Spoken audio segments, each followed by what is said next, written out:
thank Pia, Teach AIDS, Nimagada Foundation. The reason behind this would be, I remember 12 to 14 years ago. Today I'm standing here as an individual, as a icon, as a star, whatever it is.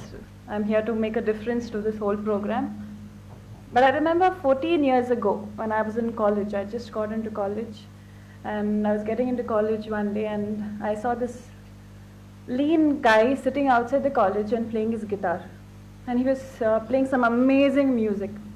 I was just standing and watching him. It's not that I had so much of money, I didn't have anything to give him, but all I could do is give him a few minutes of my time and listen to what he was playing. And once he finished playing, I just spoke to him. His name was John, and he was outside the college the next day also, and again he played his music and I got to speak to him. And that's when he told me that I need you to come to this one place, and again he's a stranger now, I need you to come to this place with a group of people. That's when the whole AIDS awareness had just started. It was a whole huge taboo to talk about AIDS, to talk about anything to do with sex. Till now, even I haven't spoken about sex education or spoken about anything with my parents. It's a taboo, and it's something that I wouldn't go across and talk to them. And when I went with John, it's like I had a few more friends, and I don't know what pushed me then. And I had lots of fear. My parents still don't know about it. I think this is the first day they're going to know about it today.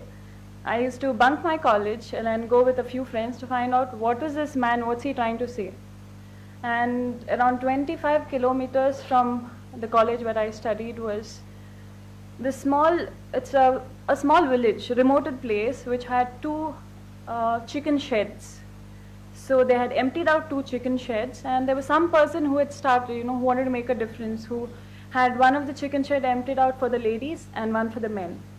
And they had a kitchen, and it was John who got a few of these people together who, like Prasad Garu said, they were like shunned from the society, they were pushed away, they had their own families who didn't want to see them, and there were kids who had 2 years, 4 years, who got it from their parents for no fault of theirs, and they were sitting there not knowing that they're going to just live the rest of their lives in that shed, and I don't know what's going to happen to them.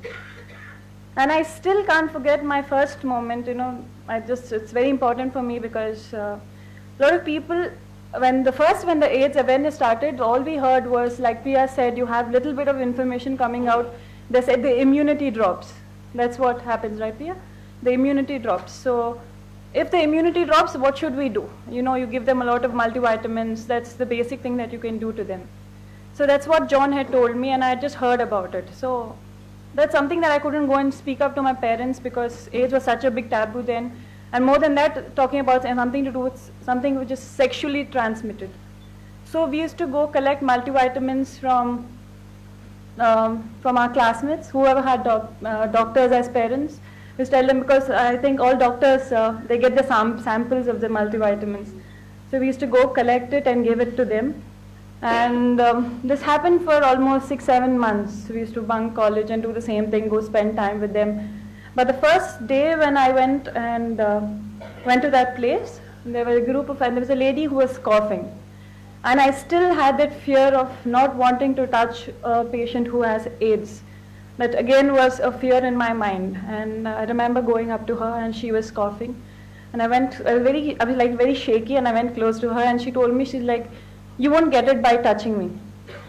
She's like, what you need to take care of is I've got TB, and you need to keep away from me because of that, because that can be transmitted. And she just said, you sit far away and talk to me. And then the next thing was, another challenge for me was when John made some food, and all of us played a game of volleyball together, and John made some food, and he just mixed the food in one plate and he gave it to us. And for me to take that food again from that plate it was very scary. Honestly, it was very scary. And these were the questions which troubled me a lot, because I could never come back home and ask my parents, what is it? I didn't have any teacher to go and tell me, okay, what do I know about AIDS? Internet, then I didn't have access to internet. There was no access there was nobody to talk about, and I remember it troubling for me for 2 years. And after 1 year, I lost touch with those people. John passed away, and we got to hear that the sheds were closed down, and I don't know, I think a foundation took over it. I'm not sure what happened. But because of the fear that I had, and because I didn't have anyone to speak to at that time, being a young girl, I had to disconnect from that. And there's so many questions, Priya, that I'm sure not only the youngsters, and that's something I genuinely feel that more than the youngsters, it's the adults, it's the people who work in these medical centers. Like we spoke about condoms being used. It's like everywhere you speak about anything, they say condoms. You use condoms for protection. But the basic thing is, when a teenager, okay, who's seen it and who goes to buy a condom from a medical store, their faces are going to look down at him, or their faces are going to be like, I know your dad, I'm going to tell your dad. So what do those people do? So I think that the program that you've come out with, and you can't blame the parents, you can't blame them, because I just feel it's a cycle, it's a chain. Nobody answered their questions, so they'd rather shut up and not answer your questions. So I don't think we can place a finger on anyone and blame them. So all we can do is just I think we need to have a mass education system where it'll be the first school where you'll have 60-year-old people and you'll have 2-year-old kid learning together. So, and I just hope that whatever difference I can make to help you, and teachers and Prasad Garu started off. And another thing that I feel is the only 2 ways that we can work on kids. I feel in terms of educating on AIDS, I think everyone are like kids. And if you have to educate a kid, all you need to do is either take a scale. If your kid's not studying geography, all you need to do is take a scale and beat him on his legs and say, learn your geography.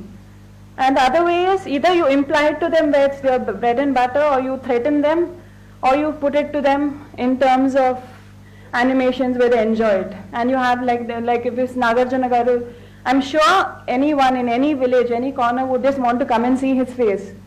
So that's going to make a huge difference. And I hope each one doesn't wait for it to get into your family. Don't sit in a corner and think that we are very safe. We use condoms, it's not going to happen. You never know what happens when. So the best thing is to spread that awareness for people who have kids. Please talk to your kids. I'm sure it's going to be extremely difficult. If you can't, then you have all of us who can come and speak to them. So I hope we make a start somewhere before it's late.